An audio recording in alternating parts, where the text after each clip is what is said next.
Is MoviePass back? Can the trust be regained? And will Michelo taking a step back from the day-to-day operations actually make a huge difference? Hey everyone, this is Kevin T. Rodriguez, film critic of iCritic.net and still shareholder of Helios and Matheson. No, there's no reason to sell stock. It's essentially too worthless to sell at this point.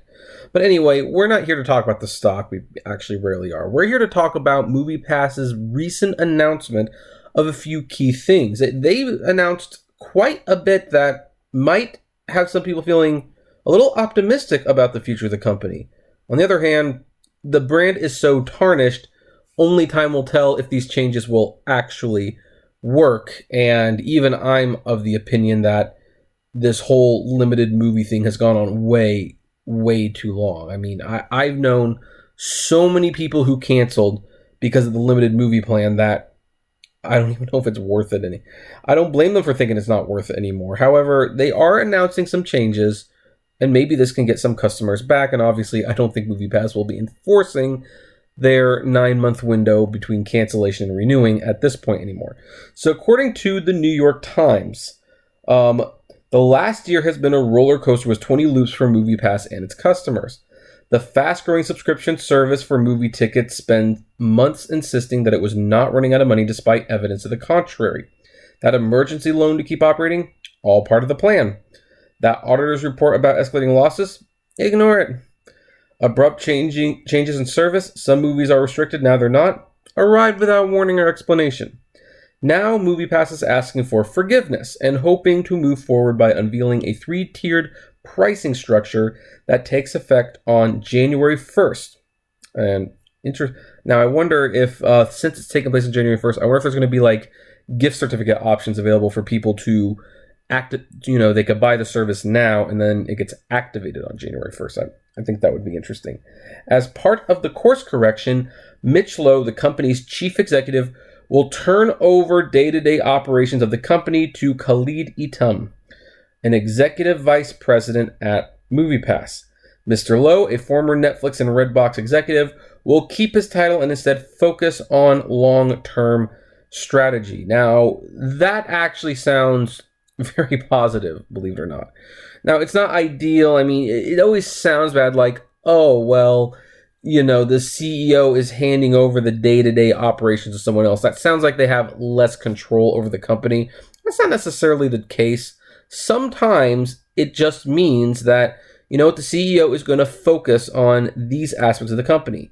A good example is Bob Iger. Bob Iger doesn't personally make a lot of choices in regards to Disney's movies or theme parks. He doesn't decide personally always what lands are going to be at Disneyland or what's the next Marvel movie. There are people who run those divisions.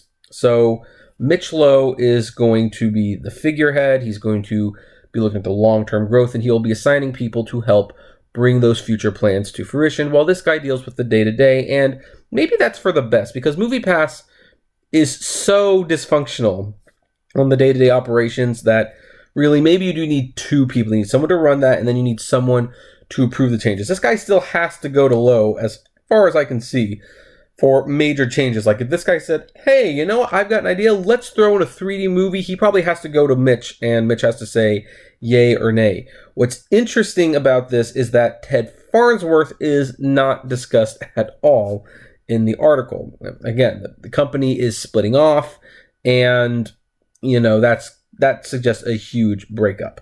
But let's continue. Mr. Lowe, a former Netflix and Redbox executive. Oh, yeah, I already read that one. I don't believe that today people trust the MoviePass brand, Mr. Edom said in an interview at a MoviePass office in West Hollywood. We have to earn back that trust, and we're going to earn it back not by spending on marketing, but by fixing the product. Yes, that's actually what you should do. They're not going to market, they're going to fix the product, hopefully. That is a very encouraging sign. Because here's the thing, once in a while companies have to admit they screwed up, but they don't want to. And look at how bad MoviePass got before we finally have gotten to the point where it's like, okay, we screwed up. We're going to make some serious changes. So then, Mr. Edom, describing himself as a movie buff who recently went to see Boy Erase in a theater by himself. I'll probably see that was it tomorrow? No, it's probably tonight at this point. Insisted that MoviePass had taken to heart the good, the bad, and the ugly of the past year. Quote, we need to be empathetic and think about our members, what it's been like for them to be whiplashed and wake up one day, and this is different, and now this is different, he said. Mr. Lowe added, the way we have been going about this is not the right way. We listened, we reassessed. Hopefully that is true. A lot of people watching this will be skeptical. I myself am skeptical. I'm not 100% sure but again, they've announced a new plan, and that new plan is encouraging. Now, we're going to skip some of this because that just goes back to that whole $9.99 a day. People used it way more, yada yada. We all know that. But here's what's going to change, and this is what could potentially save them. Starting in January, MoviePass will offer 3 plans. Each offers members 3 films a month, or up to 36 a year. Up to 36 a year. The basic plan select will cost $10 to $15 based on where in the country subscribers live. Like, ticket prices are generally much cheaper in smaller cities than in big ones. Members will not have access to 3D screenings, and the selection of films will be limited to certain titles on certain days. This is what we all effectively have, and that makes sense for being that cheap. The next tier, All Access, will cost $15 to $20 and carry no restrictions on films beyond 3D screenings. Red carpet plans costing $20 to $25 will include 1 IMAX, 3D, or other large format screen a month.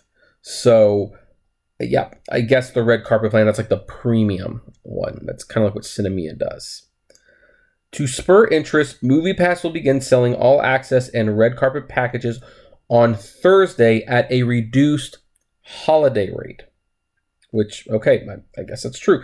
They are doing a reduced holiday rate. That's a smart thing to do.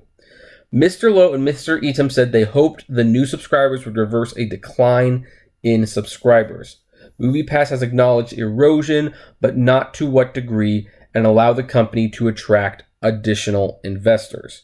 And I bet you they have lost a lot of people, and they are going to lose a lot of people because I think the only reason they still have more than 2 million is because of the Costco deal.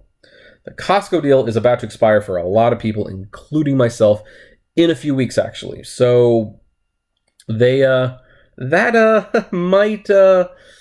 I was kind of wondering myself, did I really want to resubscribe to this? But I probably will stick with them now. In the meantime, money to operate in the long term remains an issue. That's a problem. Of course, it's a problem.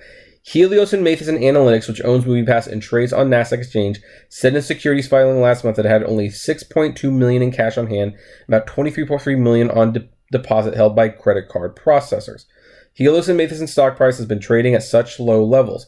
It closed at about 2 cents on Wednesday that the company is in danger of being delisted, and they will be delisted. They will. It is also facing investor lawsuits and an investigation by the New York Attorney General, Barbara Underwood, about whether it misrepresented its finances. They probably did. Quote, we believe our public disclosures have been complete, timely, and truthful, the company said in a statement. And anyway, that's just there's the rest of that. But here's the final quote. Mr. Edom and Mr. Lowe said they expected studios and movie and theater owners to be more amenable to the new plans. Part of their new strategy involves teaming with theater owners and help fill multiplexes during off-peak times. Quote, if there's anything we've learned, Mr. Lowe said, it should be a good member of the ecosystem. So, yeah, that is all positive news. Now, can they do it? We don't know. First of all, let's talk about the price changes. Some people will still complain, although right now, I think people will settle with a MoviePass card that does work 3 times a week, or a month, I should say, without being limited to certain movies. So they have a plan for that. And they even have a plan that will include a 3D and an IMAX showing. So that's good. And, considering if you have like Cinemia, you have like a few movie plan on Cinemia, and you have the AMC, MoviePass is just another option to that. Now, some people might not want MoviePass at this point. If you don't have an AMC, MoviePass is still great.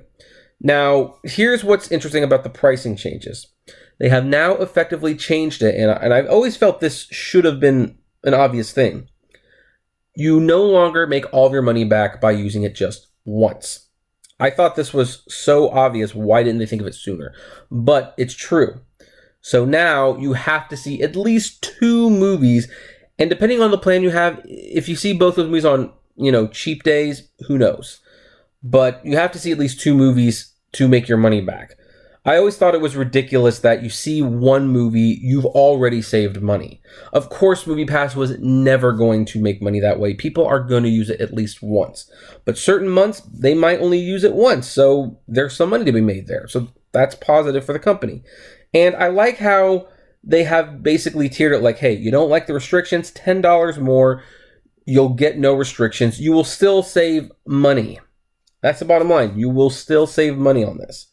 Now, can people trust them to not take their money and run, to stick it out? Well, for starters, I probably wouldn't sign up for any year-long plans if they are offered it. And I don't think they're going to offer them. But if they offered a year-long plan, stay away from it. Just kind of wait and see. But in the meantime, this sounds like it'll work. It will put some confidence. And here's another thing. When it comes to their select theaters, I bet you part of the process is whoever's partnered, and there's not a lot of partners left, but if there's a partnered theater, it doesn't matter which tier you have, that's probably going to be bonus movies. And select tier, they will probably totally take AMC out of the equation. Whoever's not working with them, they won't be part of the ecosystem at all. But if you're willing to work, then the higher tiers will also benefit you. This is largely speculation, of course. We don't know exactly how it's going to play out. It seems pretty simple on the surface.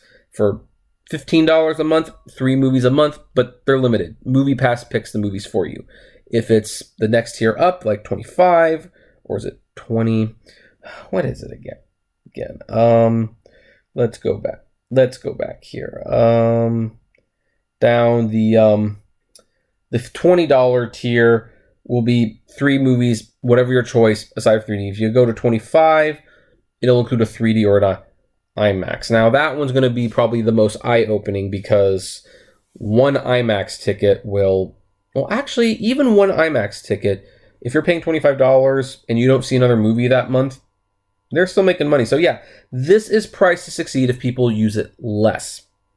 Now, my experience is that people are going to use them as much as they can. It's just the way it is. I mean, heck, there were people who so took advantage of a good thing that they went to see something every single day, whether they wanted to or not. Now, some people are still going to comment and say, hey, they gave me the right. You know what? Again, I refer to the guy who got the pizza and put every single topping on it because it was unlimited toppings just because he could. Never mind that the pizza was going to taste terrible at that point. Some people will just do that. But I think this is possible. They might be able to pull it off. Well, they might be able to see long-term if they can pull this off. Now, will they? That's the big question. Because people are rightfully feeling gypped by them. And that feeling's not going to go anytime soon.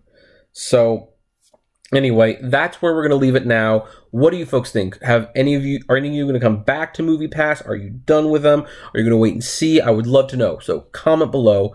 Like, favorite, share, subscribe. If you enjoy my videos, consider becoming a Patreon member. It's totally optional, of course, but even as little as $1 a month goes a long way, helping the channel run smoothly. And it's always flame responsibly. Have a good one.